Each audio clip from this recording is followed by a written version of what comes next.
Hello everyone, welcome back to this Python programming series. Today we will be looking at arithmetic operators. Now, what are arithmetic operators? Arithmetic operator is a mathematical function that takes two operands and perform calculations on them. Most of you which are studying maths, statistics, probability, calculus are already familiar with the basic arithmetic operators used in the maths. Now, starting off, where are they used and why are they used? It's an ordinary question and an ordinary answer that they are used everywhere, almost in every place. Banks, supermarkets, industries. You use them in your daily lives when you're calculating your test scores or your grades. Now, arithmetic operators. There are some arithmetic operators which are supported in Python. Starting off are the four basic ones. The addition operator, 4 plus 7 is 11. The subtraction operator, 12 minus 5 is 7. Multiplication, 6 into 6 is 36. And division operator, 30 divided by 5 is 6. Now the upcoming two, which are the modulus and the quotient, might be new to some people. I will explain it in depth in the coming 2 minutes. But first of all, I will explain the exponential operator. The exponential operator is the same as the power operator. It's just the same as 2 raised to power 2 is 4. 3 raised to power 2 is 9. It's nothing new, it's the same old concept as maths, just the shape or the operator is different. You use two asterisks to represent the exponential operator. Now, the modulus and the quotient. First of all, the modulus. The modulus operator is used to return the remainder. So 7 percentage 3 or 7 modulo 3 is equal to 1. If you can see in the right hand side, I have the dividend 7, the divisor 3 and the quotient 2. Now if I divide 7 by 3, I will get a quotient 2 and my remainder will be 1. So whatever the remainder is our answer for the modulo operator. You will get used to it after I solve another few examples. Now the important part, the quotient operator. The quotient operator actually uses double forward slashes. It is almost the same as the division operator. There is just one major difference in them. Some of you, if you pick up your calculators or you... Now, the quotient operator. If some of you were to check out this operator, then you will see that it is almost the same as the divide operator. But there is something wrong. 7 divided by 3 is not 2. As you can see from the picture, it's 2.333 and so on. But why is it 2 here? So the quotient operator operates the same as a divide operator, but the answer, which is 2.333, is a floor is taken off. A floor function is taken off the 2.333. What is a floor function? Suppose you have a number system or a number line such as the given below. Now whatever your number is, supposedly 2.333 lies here. You have to move to the left and the first coming whole number or integer will be your answer. So 2.33, if you move to the left, you will find 2, which is the first occurring whole number without any decimal part.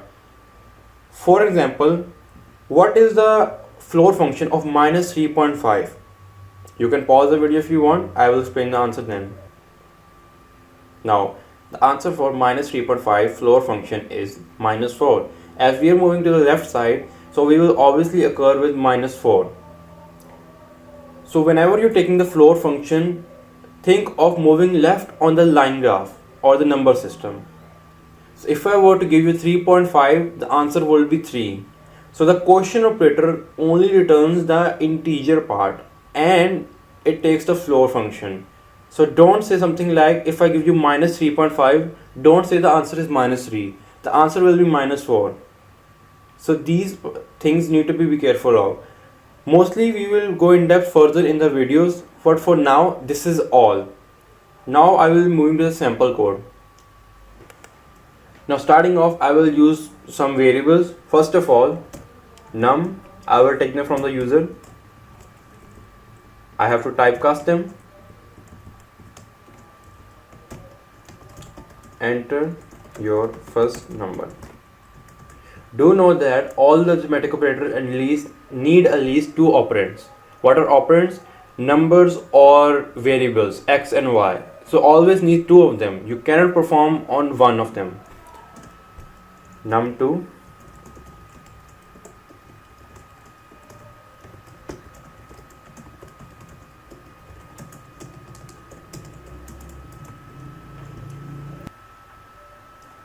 Now I need the sum of these, so I'll just print them while taking the addition of them. I'll use the plus operator. If I were to run this now, I will enter 50 and 50. I got my answer 100. If I were to subtract it, I will get 0. 50 and 50. And then I will multiply it. I will take smaller numbers now. I will go with, I guess, 10 and 10, which is in fact 100. Then the division operator, which will be 50 divided by 10. You will notice something. It is returning 5.0 even though it returns 5. So the division operator always return in floating points. So it will be returning in 5.00 or something like that. It won't return only 5. It doesn't matter if it is a whole number or not. Now the double slash or the quotient operator, 50, 10. As you can see, it took the floor function and ignored the decimal part. Now I'll use the exponential operator, 3 raised to power 3, which is 27 in fact. So these are all the operators. Actually I forgot the modulus operator. I will take the modulus of 100 by 2. So in fact, yes, 100 is completely divisible on 2 by 50. So we will get 0 remainder. You can solve them further on your end. I am just giving you the brief example of them. So that will be all for arithmetic operators. Hope you understood the concept. If you did, do subscribe and like the video. And leave a comment down below if you didn't understand everything. I will explain it to you.